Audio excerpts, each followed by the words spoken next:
Any photographer doing documentary editorial work at some point in time says, wow, can I do street photography as well? And so I just showed up at Times Square one morning and spent years.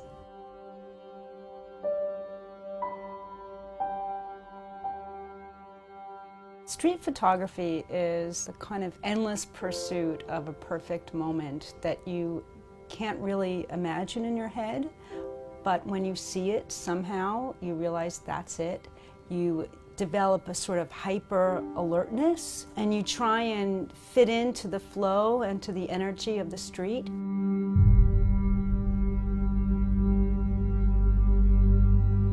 I like to change my height, so I bend my knees a lot, I go down low. I want the camera to move with my body, and with a big camera I can't do that. Street photographers are almost like dancers a little bit. You have to be very light on your feet. I need to be fast, so I want a really light camera. I want a small camera. I want a camera that I can hold in my hand. And so with the V2, it's been a liberating camera for me, totally, because I don't think about, oh, is this the picture I should be taking? I just take it. It's just like a reflexive action almost. Well, Nikon came to me with this concept about doing a project on speed, and I thought, well, you know, what is it I would like to shoot? As a still photograph to show speed, right? How do you show that? You know, I think you get a sense of a city by how people kind of wake up and enter it. So you have, I think, over 1 million people that enter New York City every day. For a photographer, it's a dream. I mean, it's got such a great history of street photography in this town. So when you do make a picture, you feel as though you're contributing to that history in some way, which is daunting. I like being able to shoot my own city as well, and to see what I could do to show this idea of speed, which is, you know, kind of complicated. And I thought, is it about the speed of someone walking by, or is it about the speed of the photographer? And so I kind of imagined this whole commuting ritual that happens in New York City every morning, and people, you know, racing to get into town. And also during that rush hour, there's also this sort of jam, right? Traffic jam, subway jam. So I look for places where the crowd like is released from the crush almost, and then they try and like bolt down the street. So you have these like highs and lows almost. I mean, you can't have speed without having something slow, right? I mean, it's all in relation to each other. The people are moving fast, you know, like they stop for a minute at the stoplights and then they take off. And so I like to get that moment just when they're kind of taking off. With this camera, I don't even have to look through the camera half the time because the autofocus is so good. So you can get people, you know, moving at like a 2/50th of a second, and you can shoot it. I look for places where you would see kind of this burst of energy. Also, with speed, with the rush hour, there's a kind of anxiety. You know, am I going to get there in time?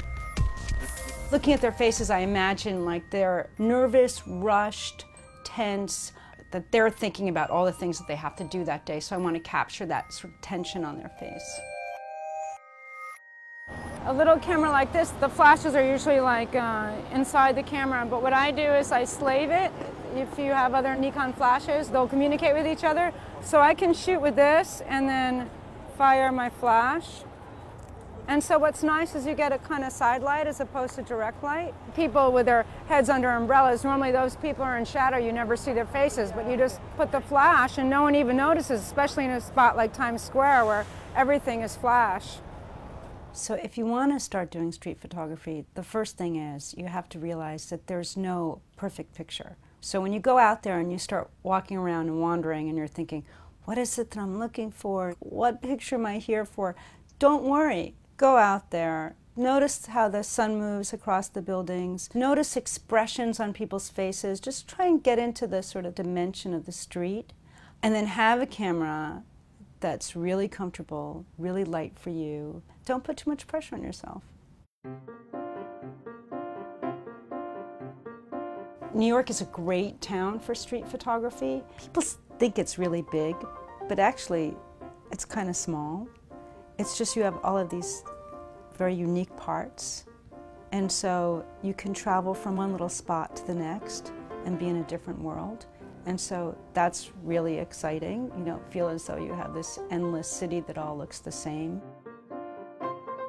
everyone is so like deep in their head about what they're thinking about in their life that you can fire away and no one really pays attention. They just kind of move on. Plus also it's a city where you never really know what you're going to see. So we've had 3 days of kind of typical New York weather, which means like you can't predict anything. It's been frigidly cold, then snow, then rain. The other day we had bright sunshine. I wanted to see if this camera could handle all those conditions, and so far it's been kind of remarkable for me to know that with one camera I can go in the subway, shoot in these really dingy, grungy conditions, and then come out here and have it balance all these different light sources. At the end of like working a long day at this and I get back and I'm downloading my pictures, it's different than when I'm shooting with my DSLRs because I'm shooting at such high frame rates, really, that I didn't even know when I was shooting what it is I'm going to get. So when I'm looking at it afterwards, it's even more of a surprise, like what did that camera get? So I think most photographers would say that it's the surprises that make the picture.